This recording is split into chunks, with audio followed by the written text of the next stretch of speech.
안녕하세요, 윌레입니다. 오늘은 풍수적 환경이 사람의 기질에 어떤 영향을 미치는지 말씀드리겠습니다. 먼저 신묘양요 당시 광성보 전투에서 형은 나라를 위해, 동생은 형을 위해 싸우다 전사한 진정한 영웅을 소개하겠습니다. 보시는 이미지가 광성보 전투에서 전사한 어제연 장군과 동생 어제순 선생의 묘소입니다. 주소는 음성군 대소면 성본리 산 22-20번지입니다.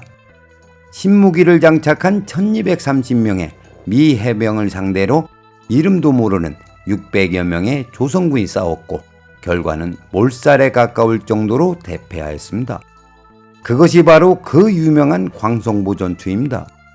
지금부터는 이천시 율면 산성리 74번지에 있는 어제연 장군의 생가를 배경으로 이야기를 이어가겠습니다. 광성보 전투에서 대패한 어제연 장군을 명장이라고 하는 것은 화력의 열세에도 불구하고 끝까지 싸웠고 결국 적군을 물리쳤기 때문입니다.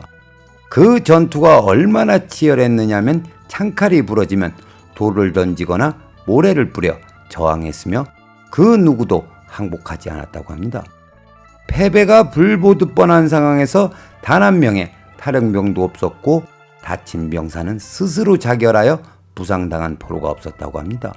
한마디로 장군의 리더십과 조선군의 투지를 보여준 전투였습니다. 비록 전투에 패했지만 역사는 승리로 기록하고 있습니다.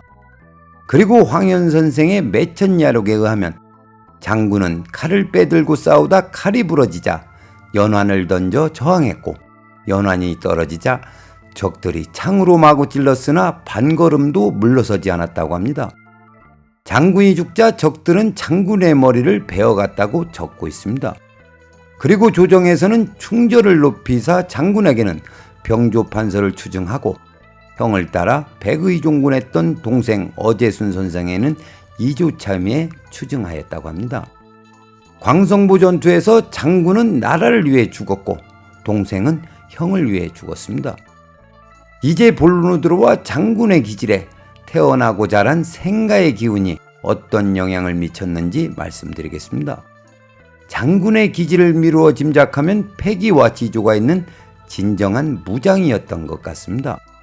전투에서 패할 것과 죽을 것을 알면서도 물러섬 없이 전투에 임한다는 것은 보통의 용기로는 어려운 일입니다. 그러나 장군은 대의를 위해 죽음의 길을 택했고 그 결과 적군을 물리칠 수 있었습니다. 장군이 무관으로서 대의를 위해 죽을 수 있는 용맹성과 기질이 형성되기까지는 가풍과 교육 등 여러 가지 요인이 있습니다.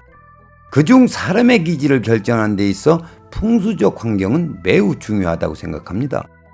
다시 말씀드리면 그 지방의 풍토가 그 지방의 사람을 기른다는 말이 있듯이 유전자로 전해지는 혈통과 태어나고 자란 지리적 환경은 기질에 많은 영향을 미친다고 생각합니다. 장군을 예로 들면 타고난 선천적 기질에 후천적 기질인 교육과 풍수적 환경이 더해져 장군의 인격이 완성되었다고 봅니다.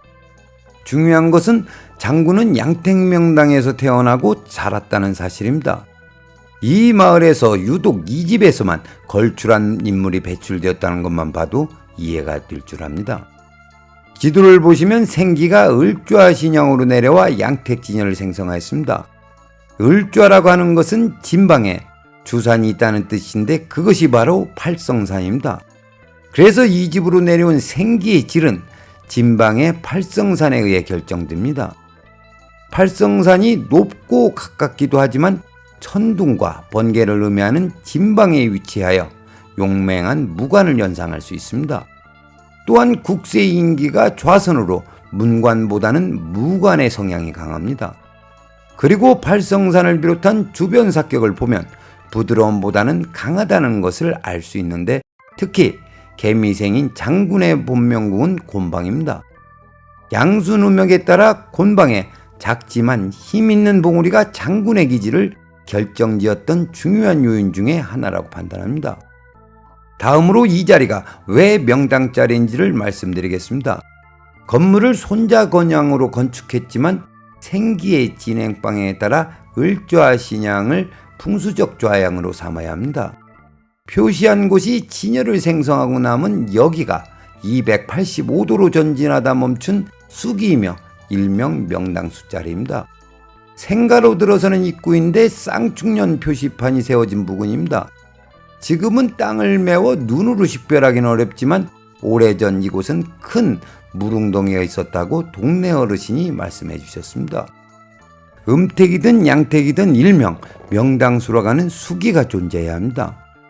그리고 쌍축년 옆에 작은 약수터가 있는데 이것은 풍수지리에서 요구하는 진흥수가 아닙니다. 그 이유는 여기가 만들어낸 진흥수가 아니므로 그저 물맛 좋은 약수일 뿐입니다. 그래서 집 앞이나 묘자리 앞에 물이 솟는다고 해서 무조건 진흥수라고 단정해서는 안 됩니다. 그럼 오늘의 이야기를 정리하겠습니다. 어재현 장군은 광성보 전투에서 얼마든지 죽음을 피할 수 있었지만 당당히 싸웠고 부끄럽지 않은 죽음을 선택하였습니다. 이러한 삶을 선택한 장군의 기질에는 나고 자란 생가의 명당 기운이 한몫했다고 판단합니다. 그리고 양택명당인 장군의 생가를 둘러보면서 세상에 꺼릴 것 없는 크고 넓은 도덕적 용기라는 뜻의 호연지기를 다시 한번 생각해보는 계기가 되었습니다. 오늘은 여기까지 하겠습니다. 시청해주셔서 감사합니다.